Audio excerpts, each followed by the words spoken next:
Au nom du syndicat, je vous salue tous. Je vous remercie. Vous qui avez accepté de venir assister à notre point de presse. Donc, vous qui avez assisté, qui avez décidé ou qui avez accepté de nous aider. Tous, je ne peux pas citer tout le monde, mais je remercie tous. Les responsables de l'hôtel, les responsables de l'ONG, ceux qui sont venus nous appuyer. Tous, on vous remercie. L'objet de ce point de presse, c'est quoi? Il s'agit de sauver l'école privée qui est en détresse. Bon, depuis fin février, cette école est en détresse. Mais pour savoir qu'elle est en détresse, il faut savoir d'abord quel est son impact réel sur le système éducatif mauritanien. Bon, je ne vais pas revenir sur les chiffres. Vous avez les chiffres qui sont là, dans ce document préparé par M. le secrétaire général.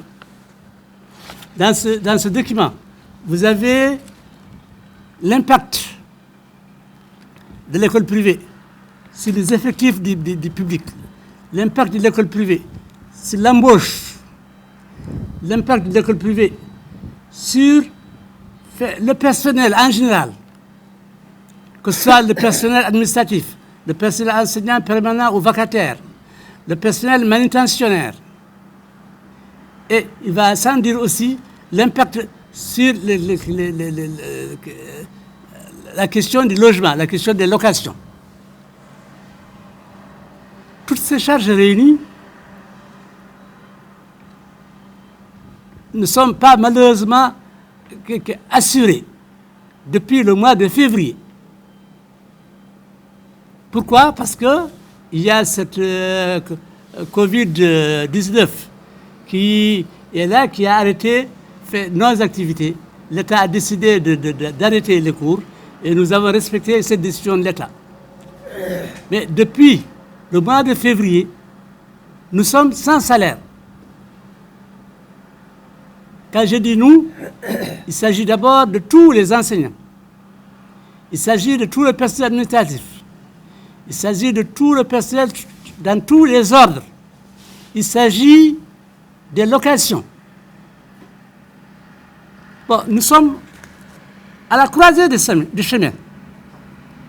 Nous sommes, avant cette période, la période d'impayés, depuis le mois de février, le mois de mars, le mois de avril, le mois de juin. Ça, c'est le passé.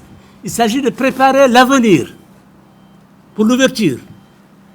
Mais même cette ouverture est hypothétique si la question des salaires n'est pas réglée.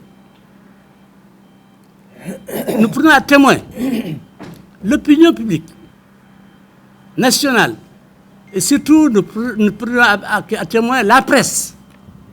C'est ce quatrième pouvoir qui est capable de diffuser les informations. On vous demande, messieurs de la presse, de nous aider à diffuser ce message pour que l'enseignement privé est en détresse. Il faudrait que le pouvoir public accepte de nous aider. Nous savons que le ministère de l'enseignement fondamental, le ministère de l'enseignement secondaire, beaucoup de départements nous ont aidés pour faire aboutir le dossier acquis de droit. Mais le dossier se trouve bloqué à un niveau précis. Il est bloqué depuis plus de 15 jours et il n'est pas débloqué. Nous faisons appel à toutes les autorités. En particulier, nous faisons appel à M. le Président de la République. Parce qu'en réalité, il faudrait que lui puisse être informé. Est-ce qu'il est informé? Est-ce qu'il n'est pas informé? Je me pose la question et je vous pose la question. S'il est informé, on fait appel à lui. Bon, lui, c'est le père des 4 millions de Mauritaniens. Il y a des Mauritaniens qui souffrent, qui n'ont pas de salaire, qui n'ont pas de logement, qui n'ont pas d'électricité, qui n'ont pas d'eau, qui n'ont pas de nourriture, qui sont en situation de déshérité absolue. On fait appel à M. le Président de la République pour qu'il nous aide à résoudre ce problème. Je vous remercie. شكرا للسيد الرئيس لبوسيري، ونذكر هنا أن هذا الأستاذ له الشرف أنه من القلائل الذين أشرفوا على تكوين سيادة الرئيس الحالي الغزواني.